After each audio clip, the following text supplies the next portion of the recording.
Hello, myself Ravindra Kumar Meena, Assistant Professor Geography. I welcome you all in this geography class.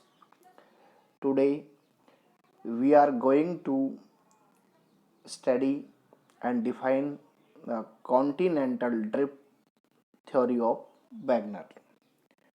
आज हम भौतिक भूगोल के इस वीडियो लेक्चर सीरीज में वैगनर के द्वारा जो महाद्वीपीय विस्थापन सिद्धांत दिया गया था उसकी विवेचना करेंगे, उसकी चर्चा हम यहाँ पे करेंगे।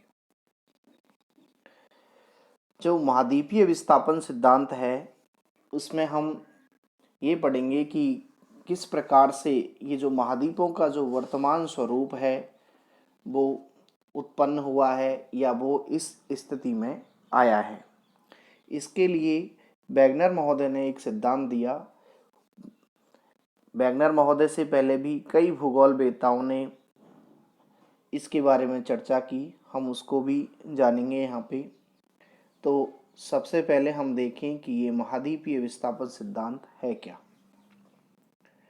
महाद्वीपों के प्रवाहित होने की जो संभावना का सुझाव है सर्वप्रथम फ्रांसीसी विद्वान एंटोनियो स्नाइडर ने 1858 में दिया। विस्थापन से मतलब है कि जो महाद्वीप जो हैं उनके अंदर मूवमेंट हुआ है, वो एक स्थान से दूसरे स्थान पे गए हैं। ऐसा सुझाव सबसे पहले एंटोनियो स्नाइडर ने 1858 में दिया, किंतु वैज्ञानिकता के अभाव में इस संभावना को बाकी के जो विद्वान थे उन्होंने नकार दिया कि इसके क्या प्रमाण हैं कि इस प्रकार से महाद्वीपों का विस्थापन हुआ है, आप बताइए। तो यह सिद्धांत उनका चल नहीं पाया। उसके बाद 1910 में टेलर महोदय ने स्थल भाग के क्षैतिज स्थानांतरण को मोड़दार पर्वतों की व्याख्या के क्रम में प्रस्तुत किया, किंतु कई कारणों से इस संकल्पना को भी मान्यता प्राप्त नहीं हो सकी। अर्थात जो ये डिस्प्लेसमेंट हाइपोथेसिस थी, प्रतिस्थापनीय परिकल्पना, जिसके अंदर टेलर महोदय कह रहे थे कि जो पर्वत हैं वो महाद्वीप के किनारों पर हैं और महाद्वीप के क्षैतिज स्थानांतरण से वो उत्पन्न हुए हैं, पर वो इसे अच्छे से एक्सप्लेन नहीं कर पाए, इसलिए यह सिद्धांत भी नहीं चला। इसके बाद अल्फ्रेड वैगनर महोदय ने 1912 में महाद्वीपीय प्रवाह को सिद्धांत के रूप में प्रस्तुत किया। फिर जो हम आज पढ़ रहे हैं continental drift theory of Wagner, तो वैगनर महोदय ने महाद्वीपीय विस्थापन का यह सिद्धांत 1912 में दिया तथा 1915 में इसकी विस्तृत विवेचना की। वैगनर महोदय के अनुसार कार्बोनीफेरस जो काल था उस काल में संसार के सभी महादेश एक साथ एकत्रित थे और एक स्थल खंड के रूप में विद्वान थे, जिसे वैगनर ने पेंजिया नाम दिया। अर्थात वैगनर महोदय कहते हैं कि कार्बोनीफेरस काल से पहले और कार्बोनीफेरस काल तक विश्व के समस्त महाद्वीप एक महाद्वीप के रूप में जाने जाते थे, यानी कि आपस में सभी मिले हुए थे, और उसे वैगनर महोदय ने पेंजिया कहा।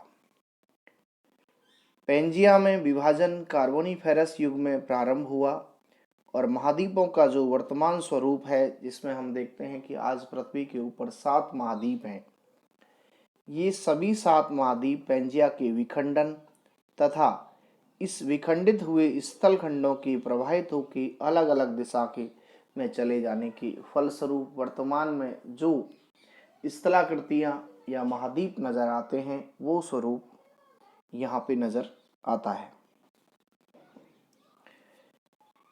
वैगनर के अनुसार पेंजिया चारों ओर विशाल जलराशि से घिरा हुआ था, जिसे उन्होंने पैथालांसा कहा। मतलब वैगनर महोदय ये कहना चाह रहे हैं कि विश्व के समस्त जो महासागर थे वो पैथालांसा थे, समस्त महाद्वीप पेंजिया थे।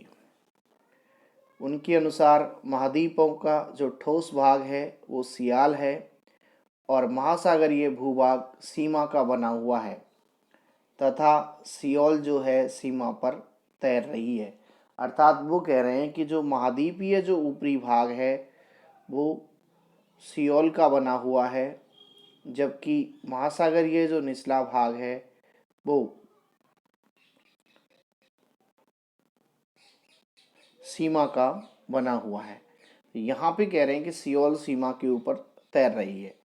सीमा के ऊपर तैरते हुए पेंजिया का विखंडन हुआ है। इस प्रकार से जब इसके ऊपर ये तैर रहा है, ये जो महाद्वीपीय जो भाग है, इस तैरने की वजह से ही ये टूटा है, विखंडन हुआ है।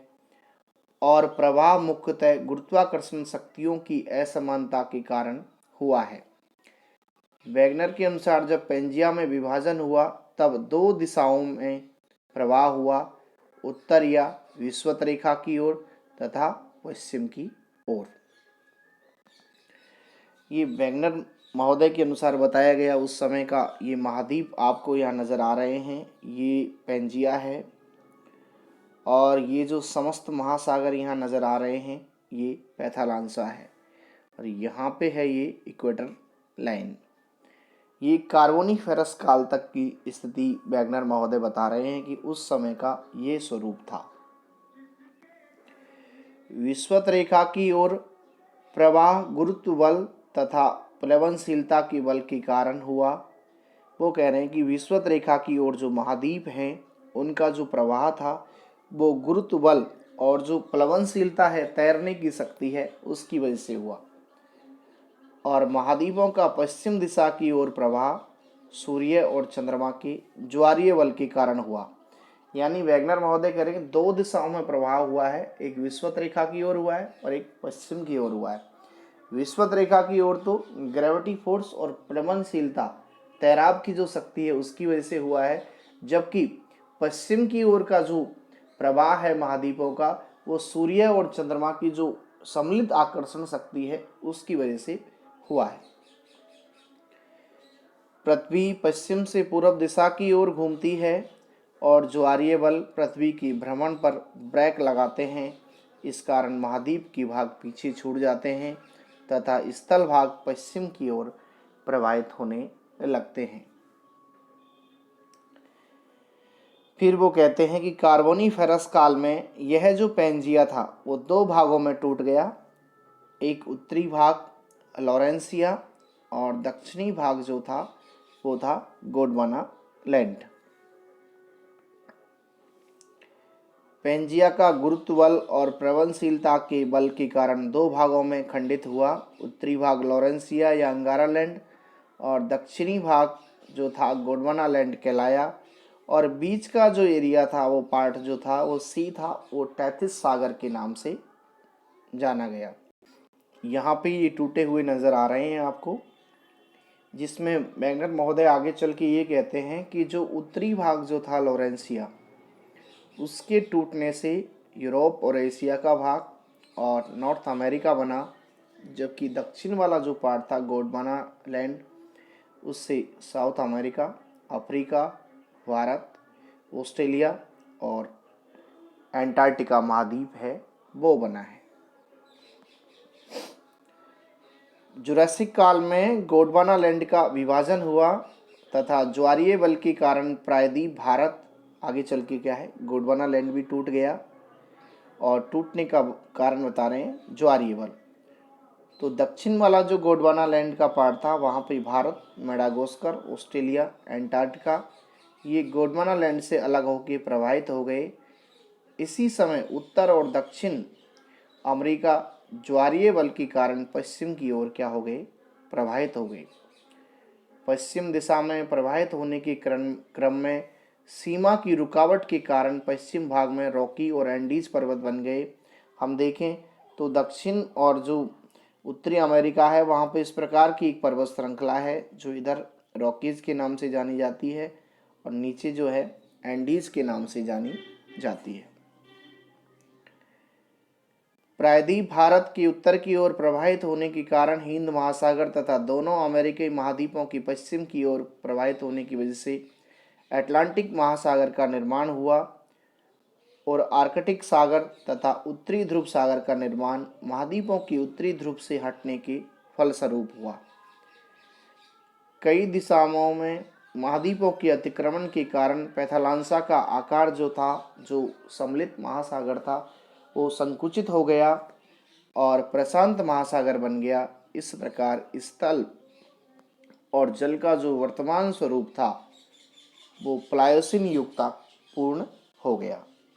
अर्थात वैगनर महोदय ये कह रहे हैं कि जो पेंजिया था, जो सम्मिलित एक महाद्वीप था, वो प्लायोसिन युग तक आते आते 7 महाद्वीपों में तब्दील हो गया और जो एक महासागर था पैथालांसा, वो 4 महासागरों में तब्दील हो गया। ये पृथ्वी का जो वर्तमान स्वरूप है वो आपको यहाँ नज़र आ रहा है, जिसके अंदर ये उत्तरी अमेरिका है, ये दक्षिणी अमेरिका है, यहाँ पे ये अफ्रीका महाद्वीप आपको नज़र आ रहा है, ये यूरोप महाद्वीप, यहाँ पे एशिया, भारत, ऑस्ट्रेलिया, और ये जो पार्ट है वो है एंटार्कटिका। ये वर्तमान स्वरूप प्लायोसिन युग तक प्राप्त हुआ है वैगनर महोदय के अनुसार। सिद्धांत के पक्ष में वैगनर महोदय ने प्रमाण दिया है। कह रहे हैं वैगनर के अनुसार आरंभ में सभी स्थलीय भाग पेंजिया के रूप में थे। इसके लिए उन्होंने कई प्रमाण प्रस्तुत किए हैं। वैगनर के अनुसार अटलांटिक महासागर के दोनों तटों की भौगोलिक एक रूपता पाई जाती है और इस एक रूपता के कारण उन्हें आसानी से जोड़ा जा सकता है। यानी ये कह रहे हैं कि ये जो पार्ट है अटलांटिक ओशियन का, ये यहाँ पे और यहाँ पे, इसमें एक रूपता पाई जाती है, इनको आपस में आसानी से जोड़ा जा सकता है, यानी कि ये जिग सा फिट की स्थिति है, एक दूसरे में समा सकते हैं। ये पहला प्रमाण उनका। दूसरा कह रहे हैं कि दक्षिण अमेरिका के पूर्वी तट और अफ्रीका के पश्चिमी तट से उसे मिलाया जा सकता है। इसी प्रकार उत्तरी अमेरिका के पूर्वी यूरोप के पश्चिमी तट से जोड़ा जा सकता है। इस स्थिति को उन्होंने कहा है जिग सा फिट।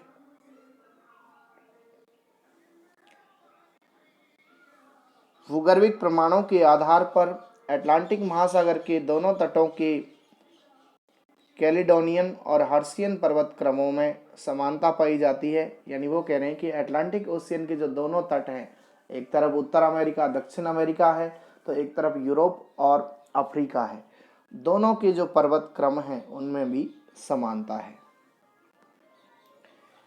दक्षिणी अटलांटिक महासागर के तट पर स्थित अफ्रीका ब्राज़ील की संरचना और उसकी चट्टानों में समानता है।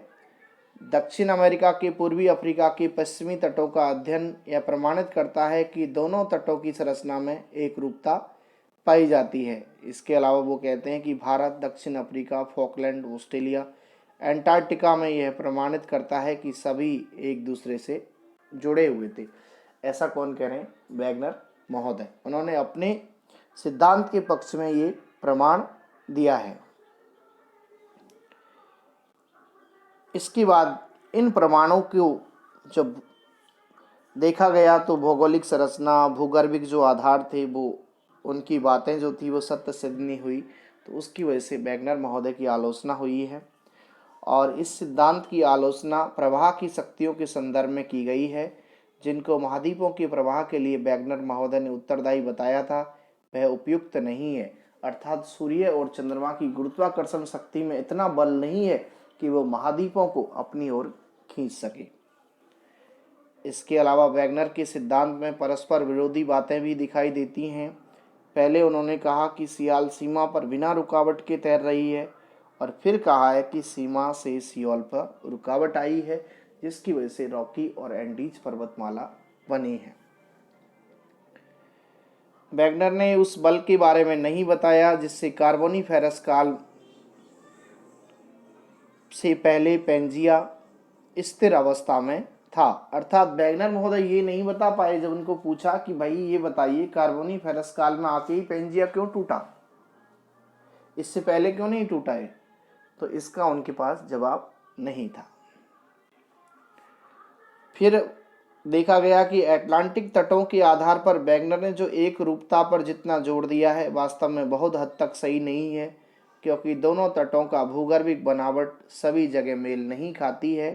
यानी कि जो अटलांटिक ओशियन के दोनों तट हैं वो एक समान नहीं है। लेकिन हम ओवरऑल देखें तो इस आलोचना के बाद भी वैगनर के सिद्धांत का अपना अलग महत्व है। इस सिद्धांत के द्वारा अनेक भौगोलिक और भूवैज्ञानिक समस्याओं को सुलझाने में मदद मिली है।